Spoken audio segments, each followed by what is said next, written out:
That's challenge 28 in the books, the Sudoku challenge. And the challenge for this month was to finish one of these extremely difficult nightmare kind of Sudoku games within 5 minutes.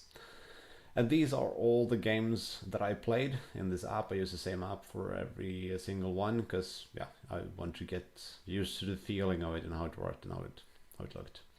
So a bit more than 100 games, as you can see. On the medium, I played 2 games. That's kind of easy. That's, I guess, where I was when I started.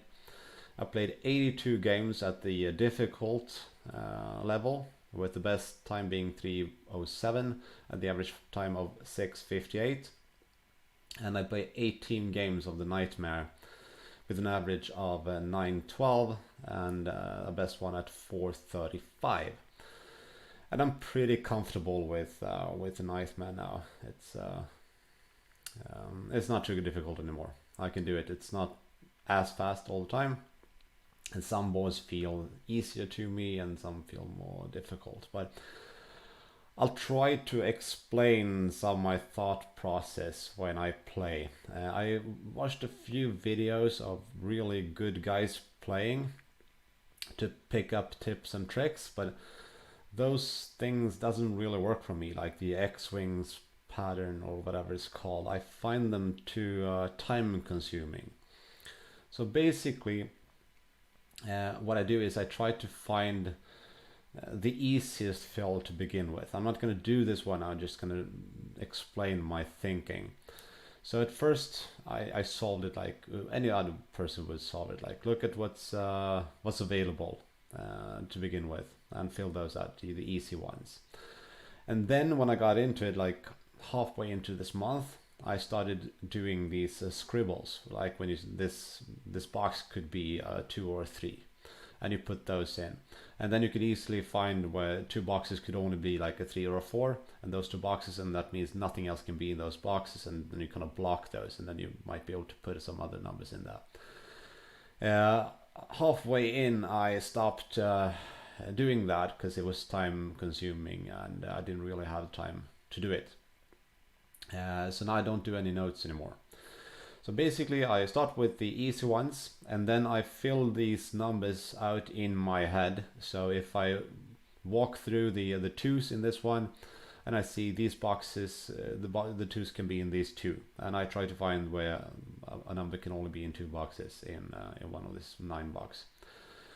So I put that in my memory, and if I find something else that also could just be in that, I memorize that and I block those in my head and I move on. This way you can solve 95% of the Sudoku puzzle, and then you get to the sticker point, and there's always a sticker point. And that means you cannot solve it by these super easy strategies or keep it in your head. And it's not going to be enough like to examine the rows, which number can be in this row and in this one.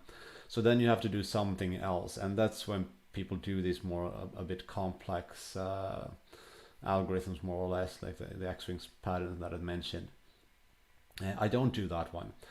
I look at the puzzle and I feel that, okay, this is the highest probability for this box right here would be a 4, for example. And I put the 4 in there in my head, and I continue to solve the puzzle in my head with the 4 in that position. How would it play out? And oftentimes this is the correct way to go, and that's good, because then you just fill the numbers out. And if you run into trouble, like this wasn't the answer, then you just scratch all that and you do it all again. And again, I do not do these scribbles anymore. I do this all in my head because I feel it's faster. But something I'm not 100% proficient with yet, because I thought I was super fast and super good. I was like, oh, this I'm great at this. I'm going to compete in this. And then I viewed a couple of videos of people who are really good at this, and they solve this in like 1 to 2 minutes.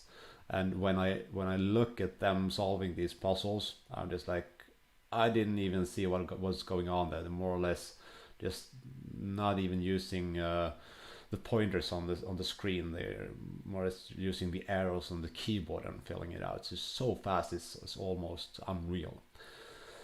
So I have a bit to go before I can compete, but this was by far the most fun challenge in quite a while. I really enjoyed it. So stay tuned for the next one.